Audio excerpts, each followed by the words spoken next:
All right. Quick little housekeeping. We have to do a disclosure. The following program is for informational and educational purposes only. It should not be considered investment, tax, or legal advice. And that next line is just telling you that I do have a registered investment advisor in the state of Florida. So I'm also a CFA. If anybody knows what that is, it's finance related.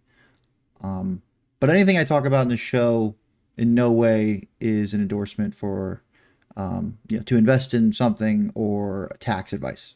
Primary sources at the bottom here. These are some of the different outlets I look at: Wall Street Journal, New York Times, Barron's, Reuters, and you can read some of the others. I'm all over the internet trying to find only the most important stuff for you guys, and I have one. Okay, first story, first episode. This is vital. Something everybody needs to really pay attention to. Here in the Wall Street Journal, you can see there is a criminal enterprise that's going rampant in Indonesia right now. It's being run by monkeys. Their tagline: a cabal of furry thieves snatch iPhones and other valuables from visitors in Bali and trade them for mangoes. As you can see in this video, this monkey snatches a pair of sunglasses and is like waiting for somebody to hand him a treat to get the sunglasses back. I mean, he trades the sunglasses back for some, I don't know. I mean, they say mangoes. That looks like chips or something. But we'll dive into the article a little bit. At a cliffside temple on the tropical island of Bali, an unexpected group of criminals is running one of the world's most sophisticated scam operations. Every week, they steal dozens of phones, wallets, and other valuables. I couldn't imagine living in a city with like, you know, I'm from South Florida, so you get like squirrels in the city and some birds. You don't have giant monkeys running up behind you grabbing your iPhone, and then you gotta quickly find somebody with a banana or a honey bun to get your phone back. The quote here is: "A monkey waits for its chance to steal from tourists." This guy is just eyeing people down. There's another cool photo: monkey running on the wall. And hopefully I'm good enough at editing I can throw some of this stuff up there so you don't have to see my ugly mug in the top left of every second of this video.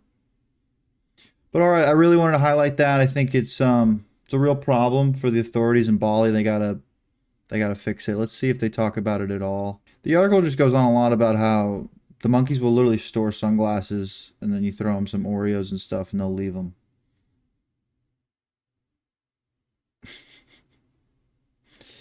They are too smart. All right, well that was vital. Next story. I figured I'm gonna intermix some funny stories and some real stories. So the main thing in the news so far has been, or like the main story, has been Trump putting troops in D.C. So I'm not that informed on this story yet. We'll read through it and we'll see if all of us together can get a better understanding of why we have troops being deployed into D.C. National Guard troops began to deploy in Washington on Tuesday evening as President Trump's plan to use the federal government to crack down on crime in the city started taking shape. So Trump is using federal troops to try to crack down on crime in the city. But it is funny. So there's a photo here that, and I'm on the New York Times for this story. It's these guys on segways, but it's this family and they're on segways and they're just eyeing up these National Guard guys with military Humvees next to them. Like, what are you guys doing here? Like, this is the most suburban area in DC, and I mean, there's literally in the backdrop souvenirs and refreshments. Some little shop there. So it is interesting. Let's see if we can get a little more perspective from the right and the left here, and try to find the midline on this story. Caroline LaVey, the White House press secretary, said Tuesday that the administration's campaign was just beginning. Over the course of the next month, the Trump administration will relentlessly pursue and arrest every violent criminal in the district who breaks the law, undermines public safety, and endangers law-abiding Americans. Okay, I just why just DC? DC's like a tiny, isn't it? Like it's such a small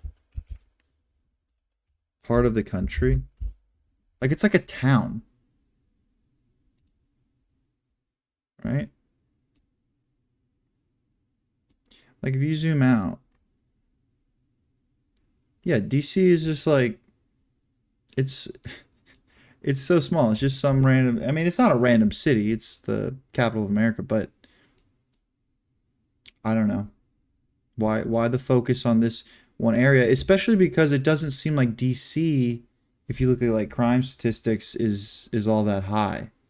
So could we be using these resources more efficiently? Maybe that's what the left's trying to argue. LeVay boasted that a federal task force, which includes some local officers, made 23 arrests on Monday evening in connection with a range of crimes.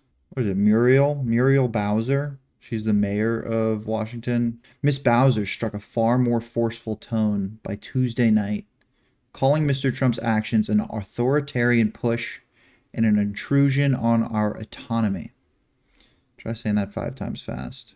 Mr. Trump has promoted, saying that seeing homeless encampments triggers something in him that has him believing that our very beautiful city is dirty, which it is not.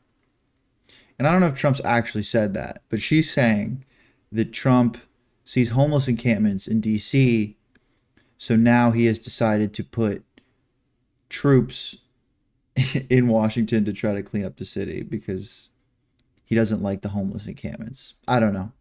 I don't know if she's making that up or if Trump really did say that. It's pretty crazy. We got some DEA, police. I've been to DC once. I went there on a family trip.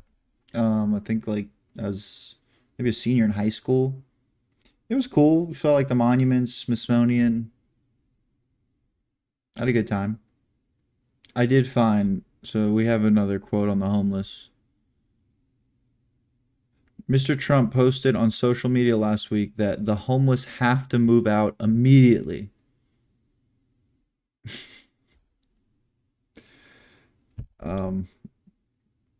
Of where? Like move out of the city? We're going to put troops in DC and send all the homeless to Baltimore. Good luck. Hopefully DC ends up okay.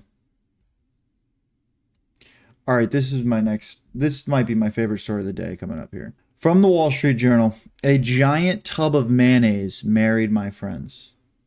And the photos are just great. So let's get a little zoomed in here. This is from a woman called Julie. I'm so bad at last names. It's from a lady called Julie. But this is so this is the Hellman's mascot, Manny Mayo, and he's the what do you call it? He's ordaining the wedding. Is that what you call it? What is the person called who marries two people? Officiant. The officiant of the wedding was Manny Mayo, the Hellman's mascot. I love the groom. It's like a fairy tale. And I'd have to agree with him. Did the guy in the mascot, was he talking through the face of the mayonnaise jar? And he's like, "Do you take this woman to be your lawfully wedded wife?" "I do, Manny Mayo." Company is Hellman's Mayonnaise. And then they're owned by Unilever. Heather and Nick, that's the bride and the groom, had answered a casting call for chicken tender loving couples to get married for a dipping sauce commercial. In exchange for agreeing to let the brand's mascot, Manny Mayo, officiate at a Las Vegas wedding chapel, the ad said one lucky couple would receive a stipend, a wedding, and a lifetime of tender loving happiness. Oh, I see what Julie did there. That's pretty good. Dual meaning in tender loving. Let's see if we can watch this couple. Hang on. I want to make sure we get audio. Love sauce so much that it's we have kind of how love sauce so much that it's kind of how Heather proposed to me. We were at a restaurant and the waiter brought some French fries. He's looking at it like, we didn't order that. In the ramekin was my ring. Wow. Ramekin of love. And now he can officially be future Mr. Sauceman. It's You know, they're happy. That's the main thing. People are so different. These two, it doesn't get any better than this. So anyway, we have some more photos down here. Let's see if we can get a good look at these. I'll probably throw these up on the video. But of course they have chicken tenders. And the wedding's put on by Unilever for a commercial, so it's gonna be nice. Like the cake looks phenomenal with the little Hellman's mascot up top. The average cost of a wedding in 2025 is about $36,000, according to some source. But yeah, it's tough. It's tough getting married. Any young couples out there, whatever, you can try to do it small, try to cut corners, but it just gets more and more crazy. Oh, and here they are. Another photo we'll throw up. I get it. The dip outside of the chapel. Like the couple doing a dip and Hellman's Mayo being a dip. All right. Next story. Also from the Wall Street Journal. I have a lot of Wall Street Journal ones today. Don't hate me. I have subscriptions to like a million publications, but it's first episode. I had a lot of good material from the Journal. Why marathon running is booming. And just from my own personal experience, so I never ran. Like in high school, I played football. I played some golf in college, not for the team or anything, just more like I was a club golfer. Okay, but this past couple months, I've had friends introduce me to Strava, which is the app that kind of tracks where you run, and I think this article is going to talk about it. And within like 2 weeks, I ran a half marathon with my buddies, and it was brutal, but it was also pretty cool. I went and bought some expensive running shoes, and so when I saw this, it's like, oh, I know exactly what they're talking about. I'm Gen Z. I just bought new squishy shoes, and I was thinking of doing a full marathon. I think it would be brutal. Like it took me, I think, a little over 2.5 hours to do a half marathon. So I would be running a full for like, it'd be 6 hours. I don't even know how I'd make it. But let's see what the Wall Street Journal has to say about why marathon running is booming. Running is built on booms. In the 1970s, the original explosion introduced people to something called jogging. Is that real? People didn't know about jogging before 1970? That term was invented in 1970s? I have to fact check that. Wow, it's true. The term jogging gained widespread popularity in the 1970s as part of the running boom in the United States. I had no idea. In 1994, Oprah Winfrey ran the Marine Corps Marathon, spurring millions of women to flood half marathons and other races. Interesting, they just drop Oprah. Oprah's in the first paragraph of this story about running marathons, but okay, that's cool. And they're saying in 2024, marathons boomed. The Paris Marathon in April set a record for the biggest ever with 54,175 finishers. But that mark was not broken once but twice in Berlin, and then just recently in November in New York. So the new record is 55,646. I think my strategy here is we'll get enough viewers, and then we'll do a Austin K Show viewer marathon with 55,700 of us, and then we will be the largest marathon. There's some data here, which is always fun, but we're going to skip. And then they talk about this guy, Avery Katz, 27-year-old airline pilot from Palm Coast, Florida. Similar. I'm 26. I'm from South Florida. And he illustrates the 20-something embrace of distance running. I'm feeling this guy's going to be a lot like me. He began training. Okay, well, I haven't began training seriously, but he began training seriously earlier this year for health and weight management. Ran his first marathon December 14th in Jacksonville. He said that running a Halloween half marathon a few months earlier, which featured people bounding along in costume. I could not imagine running that half marathon in a costume. Maybe I could be like a jogger, like a 1970s jogger, short shorts or something. I'd wear that as my Halloween costume. Imagine like a mummy, like wrapped up, trying to run a half marathon. marathon. And then they're saying stuff about Gen Z. Gen Z's embrace of long distance is a departure from millennials around the same age. What are they saying? They saying millennials don't get out much? Gen Z women in particular appear to be embracing marathons. On Strava, here we go, a social network where runners and other athletes track workouts, 20% of marathon runners were Gen Z women in 2024, outpacing Gen Z men who made up 15% of marathoners. I will say I really enjoy Strava. Like I've been recording my runs. I post them on my Instagram story. Um, so no judging there. I think it's good stuff. Marathon signups are up at run clubs. So I got a buddy. He loves run club. I think he ran maybe a little bit before he got into run club, but there's a run club down um, in South Florida. I don't want to. It's in Jupiter, Florida, which is a little bit south of where I am. Anyway, he runs there all the time, every Thursday. Um, and so he's kind of the one. I haven't gone to the club. I run with a few buddies, but running with people's hard. Like we did that half marathon. It was four of us, and after the first like 2 miles into a 13-mile run, no one's together. Like my buddy's like way out ahead of us. I was kind of trailing him a little ways, and then my other couple buddies were like way back. But it's true. It's good to get out there with other people. Oh, and this is another cool thing I wanted to look at. So, shoes. I'm not sponsored or anything, not yet. But I went out and bought Hoka's. So I bought their Clifton 10s.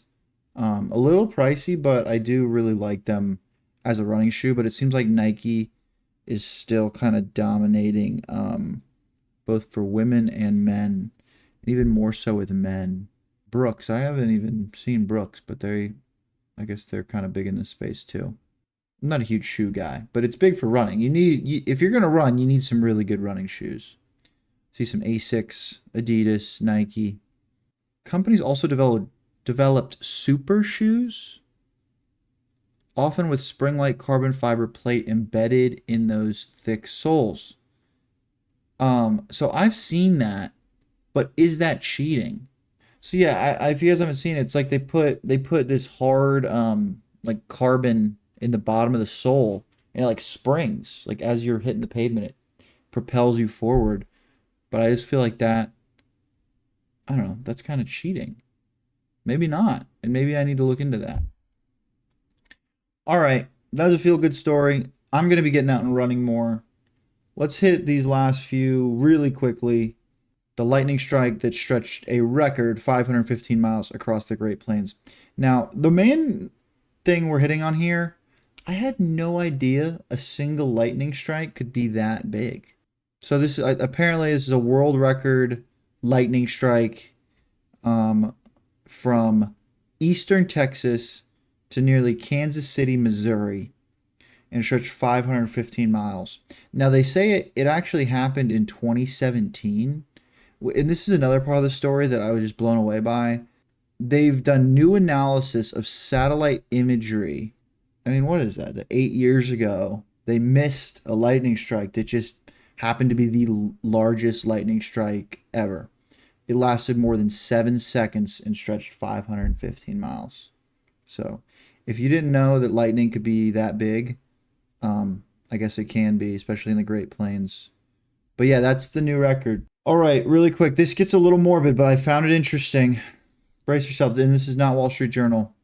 We're going over to National Geographic. Did anyone survive Pompeii? Let's read it a little bit and then we'll go into it. Archaeologists have found the remains of more than 1,000 Pompeii residents who died in the eruption of Mount Vesuvius.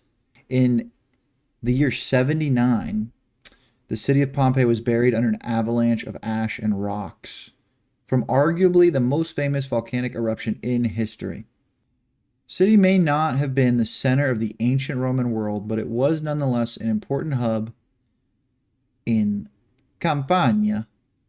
Is that pretty good? That sounded pretty good. Campania. See, it isn't like Italian. A region in southern Italy bordering the Bay of Naples. So we have a little map here.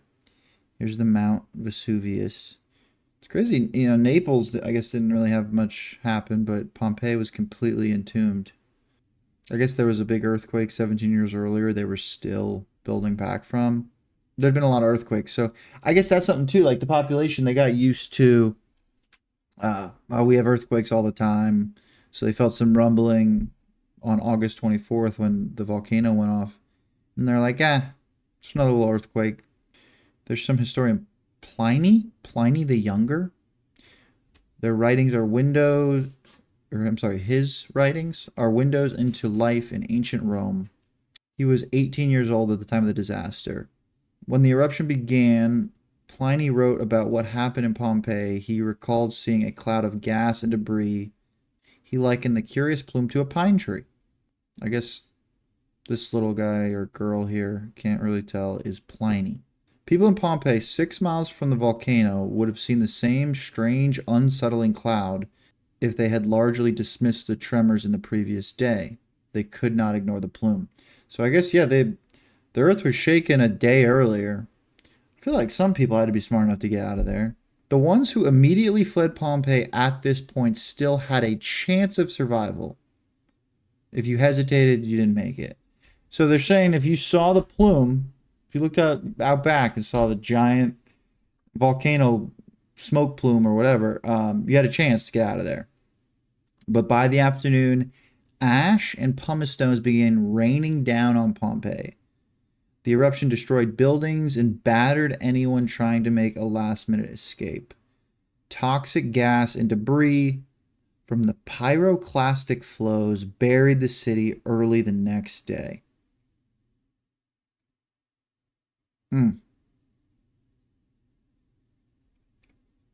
Pretty dark, but pretty crazy.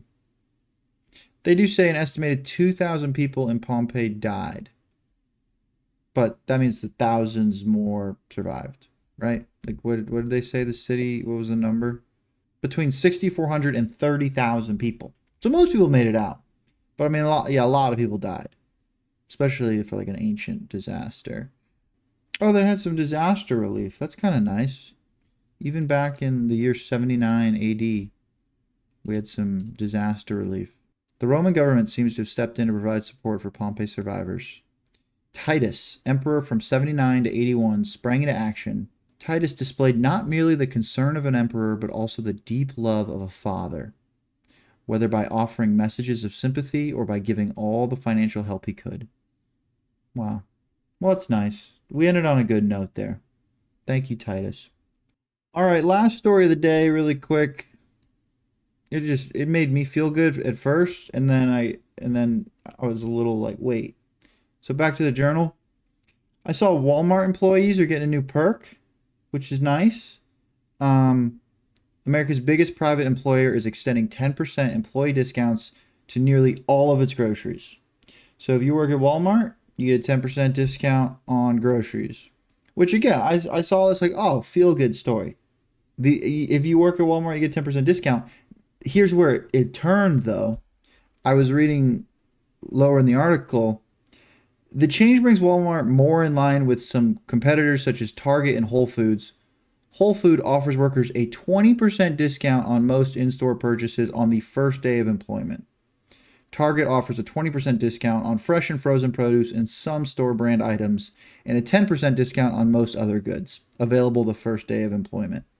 Yeah, and then for Walmart, you don't get the benefit until after 90 days of employment. Maybe still some steps that need to be made from Walmart, but overall, I'm happy to see that I go to Walmart a lot. There's one not far from my house. And I mean, listen, I try to shop local, but a certain thing, I need a broom or, just some simple stuff. I'll run into Walmart. And you see there's a lot of people in there working, buying stuff. So all I'm saying, we got to stay vigilant. Companies like Walmart, make sure that they're doing the right thing. So this is a nice step.